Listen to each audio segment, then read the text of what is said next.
Hello, good morning from Calgary, Canada. আর আশেপাশে পাখির আওয়াজ শুনে বুঝতেই পারছেন যে এখানে কিন্তু ফুল ফ্লেজেড সামার চলে এসেছে।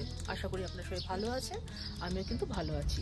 রিসেন্টলি আমরা টরন্টো ট্রিপ থেকে ফিরে এসেছি, আর অনেক দিন কিন্তু কোনো ওয়েট লসের ভিডিও আপলোড হয়নি। অনেক ভিডিও আপলোড হয়েছে কিন্তু ওয়েট লসের ভিডিও অনেকদিন হয়নি। তো আজকে আমি শেয়ার করব আপনাদের সাথে একটা পারফেক্ট প্রোটিন পাউডার, যেটা কিন্তু খুব সামান্য ইনগ্রেডিয়েন্টসেই তৈরি হয়ে যাবে বাড়িতে। আর এই প্রোটিন পাউডারটা কিন্তু is a kind of meal replacement. আপনারা চাইলে কোনোদিন মিল স্কিপ করতে চান, সেই ক্ষেত্রে কিন্তু এই প্রোটিন পাউডারটা দুধ দিয়ে খেলেই কিন্তু একটা মিল আপনি স্কিপ করতে পারেন, বা সকালে উঠেও আপনি খেতে পারেন উইথ ব্রেকফাস্ট। সেক্ষেত্রেও এটা মানে বেশ কার্যকারী হবে। তো চলুন চটপট এই রেসিপিটা আপনাদের সাথে শেয়ার করে দিই। তো এই রেসিপিটার জন্য আমার যা যা লেগেছে সেটা কিন্তু আমি এখানে লিখে দিয়েছি, ভিডিওটি পজ করে দেখার অনুরোধ রইল। তো আমি প্রথমেই নিয়ে নিচ্ছি 1 কাপ মতো রোস্টেড চানা বা চিকপিস, যেটা আপনাদের কাছে অ্যাভেলেবেল। নিয়েছি 1/2 কাপ মতো ফ্ল্যাক্সিড না হলে আপনারা কিন্তু সানফ্লাওয়ার সিডসও নিতে পারেন। তার সাথে আমি নিয়ে নেব এখানে 2 চামচ মতো, মানে 2 টেবিল চামচ মতো ওটস। এটা অপশনাল, দিতেও পারেন নাও দিতে পারেন।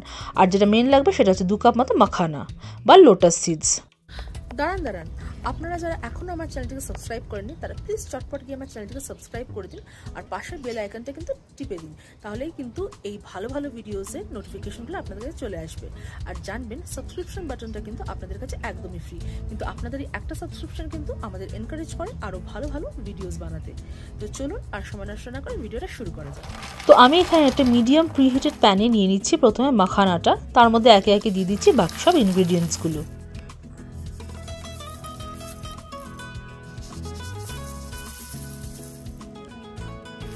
তো সবগুলো এখানে অ্যাড করে একদম লো ফ্লেমে কিন্তু আমি এটা 10 থেকে 15 মিনিট ভালো করে রোস্ট করে নেব। লো ফ্লেমে করব কারণ বেশি হাই ফ্লেমে করলে মাখানাগুলো পুড়ে যাবে, তখন কিন্তু এটার খাদ্যগুণটাও নষ্ট হয়ে যাবে। নিউট্রিয়েন্টস ইনট্যাক্ট রাখতে কিন্তু এরকম হালকা লো ফ্লেমেই এটাকে রোস্ট করতে হবে। তো এখানে আমি রোস্ট করে নিয়েছি, এবার এটাকে আমি ঠান্ডা হতে দেবো। গ্যাসের ফ্লেমটা আমি বন্ধ করে দিয়েছি।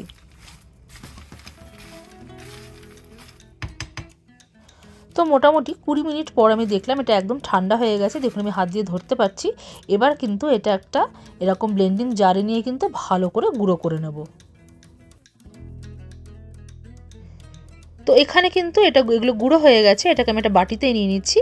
এইবার এটাই কিন্তু আপনি ছাকতে পারেন, কিন্তু তবু আমি ছাকতে বারণ করবো। যখন আপনি এটা দুধে গুলবেন, নিচে যদি কিছুটা পড়েও থাকে সেটা কিন্তু আপনি স্কুপ করে খেয়ে নেবেন, সেটা কিন্তু যথেষ্ট হেলদি এবং নিউট্রিশিয়াস। তো এটা কিন্তু একটু মিষ্টি মিষ্টি হলে ভালো লাগবে, কিন্তু এটাকে একদমই চিনি দিব না, চিনি দিলেই কিন্তু এটা আনহেলদি হয়ে যাবে। তো এখানে আমি নিচ্ছি 4 টেবিল চামচ মতো গুড়ের গুঁড়ো। আমি এখানে গুড় ব্যবহার করছি। তো রেডি হয়ে গেল আমার এখানে একদম পারফেক্ট প্রোটিন পাউডার। এটা কিন্তু 1 গ্লাস গরম দুধে 2 টেবিল চামচ দিলেই কিন্তু রেডি হয়ে যাবে আপনার পাওয়ার প্যাকড মিল।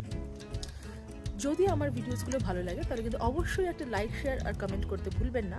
আর আমার চ্যানেল শ্রীপর্ণাস ব্লগসে কিন্তু সাবস্ক্রাইব করতে একদম ভুলবেন না। আপনারা জানবেন সাবস্ক্রিপশন বাটনটা কিন্তু আপনাদের জন্য একদম ফ্রি, কিন্তু আপনাদের একটা সাবস্ক্রাইব কিন্তু আমাদের হেল্প করে আরও ভালো ভালো ভিডিওস বানাতে। উই গেট এনকারেজ, মনে হয় যে আমরা যে ভিডিওসগুলো বানাচ্ছি কেউ তো দেখছি।